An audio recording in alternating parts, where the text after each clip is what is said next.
Hello and welcome to another exciting edition of Ashlands TV with me, Eve. And me, Alec.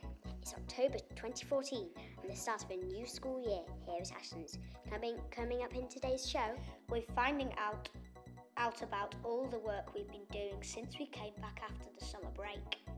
We'll be taking a look back at the Tour de France which whooshed past us here back in July. We're finding out about worrying news about wildlife. We'll be looking forward to Halloween and finding about why we celebrate this spooky day. All this and more, stay tuned.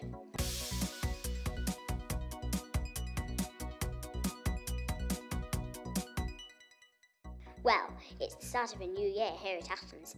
Everyone has a new teacher and a new classroom. That's right, summer is over.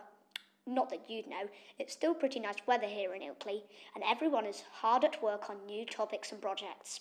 Yes, in year 3 and 4, we've been looking at homes and habitats. At the start of the year, we visited Nell Bank to look at some of the different habitats that animals need to survive. Yes, it was great fun. There was also an adventure playground. I really liked that. Let's take a look at some of the work our pupils from year 3 and 4 have been doing. Hello, in year 3 and 4 we have been learning about homes and habitats. We have been reading a book called The Borrowers, which is about tiny people called borrowers that take things from people's homes and use them differently. We have also been learning about the different habitats animals need to survive. Let's have a look at some of the work we've been doing. What have you been doing in home and habitats?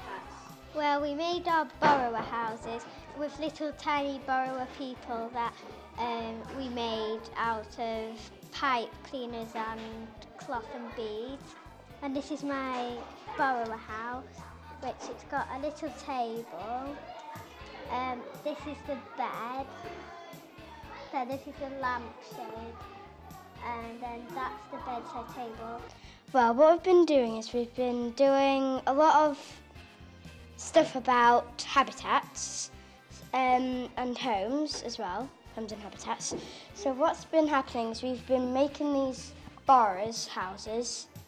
There's a book called The Borrowers and it's all about these little people trying to borrow things. So we're like creating our own ideas for these houses. So this is mine. So it's got a bed, chair, disco ball. We've been making borrowers houses because borrowers houses live under the floorboards in houses, and that's their habitat. And I've made a borrower's house.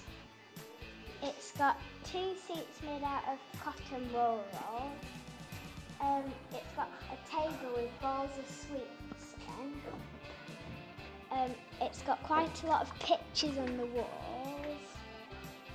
And it's got a fish tank. And it's got a golden bed with a golden cushion and a golden cover. This is called Homes and Habitats and I created this on the computer. Yeah, so this has got all my IPC working. We did a thing about mini beasts or insects in our Homes and Habitats book, and me and my friend did about worms. We have been doing about homes and habitats, so this is my IPC book. Like, we wrote up all about Nile Bank, and we made these reports about different mini beasts. What's been your favourite thing during this project? Doing the borrowers' houses. What brilliant work. Well done, everyone. Now it seems like a long time since July when the world-famous Tour de France raced through Ilkley. It was such a famous race, going right past our school. We decided to have a look back at the Tour de France and find out what Ashlands pupils remember about it. Earlier this year, the Tour de France went past our very own school here in Ilkley. On the 5th of July 2014, it zoomed into Ilkley on the very first day.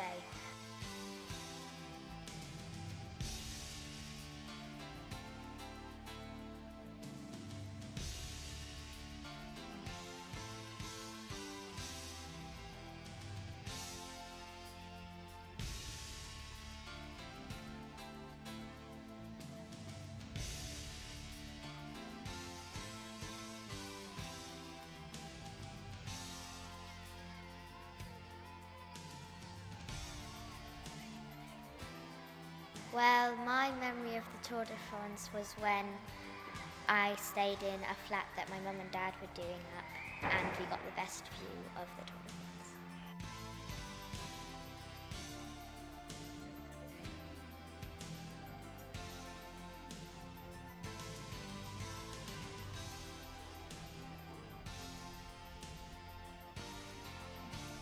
And before the race, and even before the caravan, when we cycled and scooted along the road. With nobody on it? Yeah. Cars on No cars. Yeah. So you could just go into the middle of the road.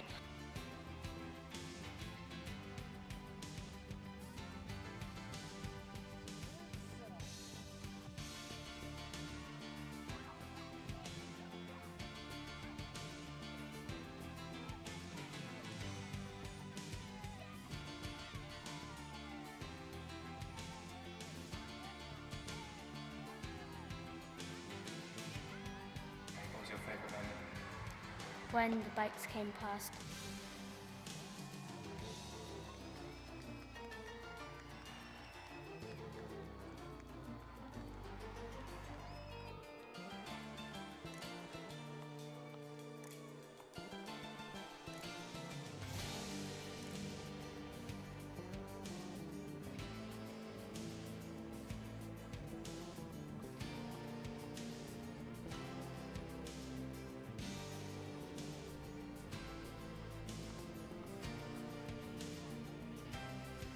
This is Maddie, Isabel. Ben, reporting for Ashlands TV. What a great weekend that was. I hope it comes back to Yorkshire again one day. Now, earlier on, we were looking at homes and habitats. Yes, and the loss of animal habitats is one of the things highlighted in a very worrying report published this week. The London Zoological Society has written a report that says that wildlife around the world has halved in the last 40 years. On the average, the populations of mammals, birds and reptiles, amphibians and fish have declined by 52%.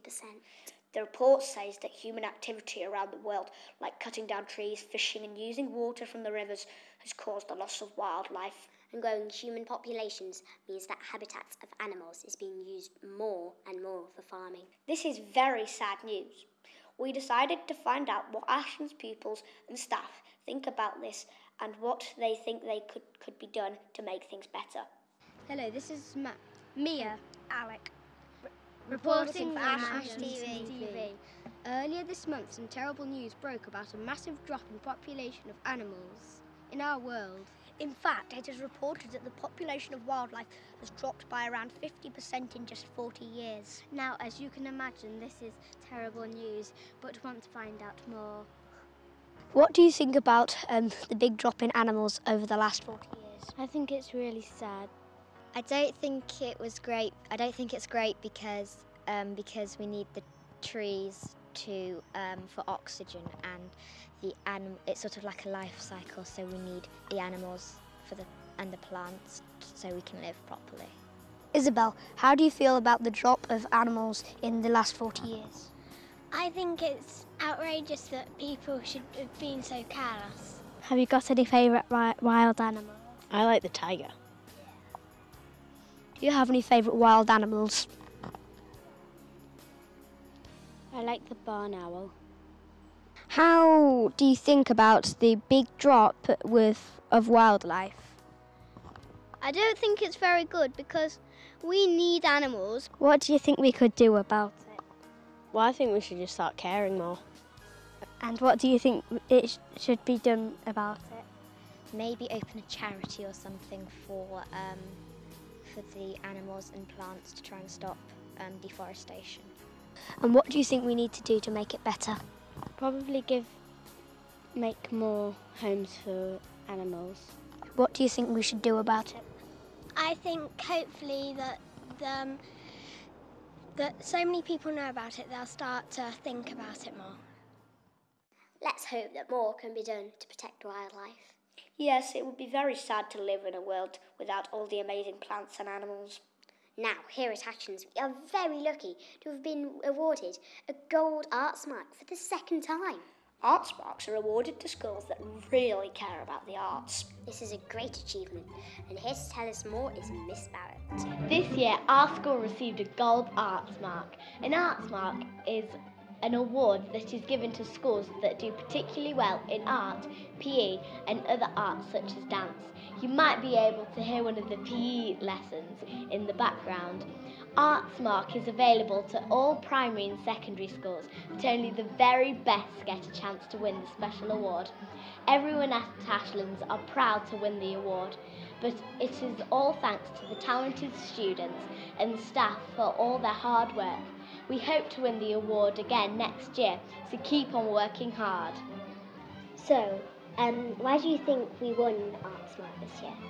We were able to get the Arts Mark Gold level this year, Eve, because of the wonderful artwork that we do at school here. Not only the artwork, but also the music that we do, like we have razzmatazz, the orchestra, and the drama that we do in school, and the dance that we do in the school. How do you think it would benefit the school? I think one of the main benefits is that it allows the children to know that what they do is of an excellent standard. You can only get that award if you work to an excellent standard, and also it shows the staff that what they do is of an excellent standard, and of course the parents and the wider community that what we provide here at Ashlands is of an excellent standard in the arts. Well done to all the artists at Ashlands. Now, years 5 and 6 have made a great start to the year with their new topic, the Victorians. Yes, and they visited the Bradford Industrial Museum to find out about all the amazing things people achieved during that time in history. Let's have a look at what they've been up to. For Year 5 and 6's new topic, Victorians, we went to the Bradford Industrial Museum on the 16th and 17th of September to learn more facts about the Victorians, and it was epic. We spent our time there learning all sorts of interesting things, and we did lots of activities. At the museum, we were all given Victorian names. Mine was Charity Clother. And mine was Agatha Driver. The day was really fun. We learned so many things about the Victorian times. Hi, Mr. Anderson. I'm here to talk about the Victorian trip. Now, can you remind everyone of your Victorian name? Yes, I was Master Ashdown for the day. So, what was your favourite part of the trip? My favourite part was definitely all the machinery. It's fantastic to see all the cam belts and the steam engine in action. And children actually worked there. So, what was it? Why did you choose that particular trip? For exactly that reason, because children did work in the factories in the Victorian times. It seemed like a really lovely introduction to the topic to go and look at that industrial museum, a nice way to introduce the Victorian topic to everyone. Well, thanks, Mr. Anderson. Year 6 went to Robinwood Residential because it is their last year in Ashlands Primary. They went on Monday the 29th of September and came back on the 1st of October. Robinwood is an outdoor and indoor activity centre. A lot of the activities encourage people to overcome their fear of heights. So they took part in activities such as the trapeze, giant swing and the zip wire. What was your favourite activity at Robinwood? Oh, there's lots of favourite activities, but my main one would probably be the giant swing. What was your least favourite activity? That's really easy, the trapeze, because it's terrifying. What do you think the children benefit from going to Robinwood? Oh, there's loads of things. The main one's probably teamwork, getting you all to work with different people that you wouldn't normally work with. There's also the fact that for some of you it might be your first time away from home, so it's useful for you to be away for a couple of nights. And finally, I'd also think you get to face your fears and challenge yourselves to do some activities you wouldn't normally do. Great work, everyone. Now, the last day of this month will be Halloween. That's right. That means scary costumes, trick-or-treating and lots of sweets. Although we should say that sweets are very bad for you, and I will be asking for healthy alternatives when I go trick-or-treating. Really? No, not really. But why does this strange and ghoulish festival happen every year, and how long have we been doing it? Let's find out. Have you ever wondered why on earth we celebrate Halloween and how other countries celebrate Halloween?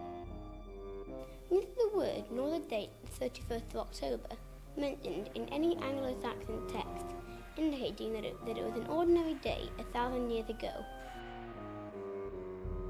In the medieval period, 1066 to 1485, through to the 19th century, there is no evidence that 31st of October was anything else other than the eve of All Saints' Day. In Mexico during the autumn, countless numbers of butterflies returned to shelter of Mexico's oymal fir trees. It was the belief of Aztecs that these butterflies bore the spirits of dead ancestors. Also, in Mexico there is a festival called Day of the Dead, or Dia de Muertos, where they honour dead loved ones with special altars, sugar skulls and the favourite foods and drink of the departed. In China, they use Chinese dolls with really scary faces as pumpkins.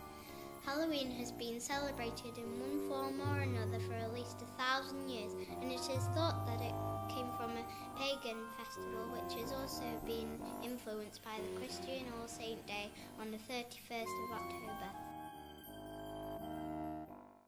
Well, I never knew that. Just time for a quote of the day. The American poet Dorothy Parker once said that the cure for boredom is curiosity. There is no cure for curiosity. What she meant was, how can we ever be bored when there is so much to learn and understand? So be curious, explore and have fun. On behalf of everyone here at Ashlands TV, keep shining and see you next time. Goodbye. Goodbye.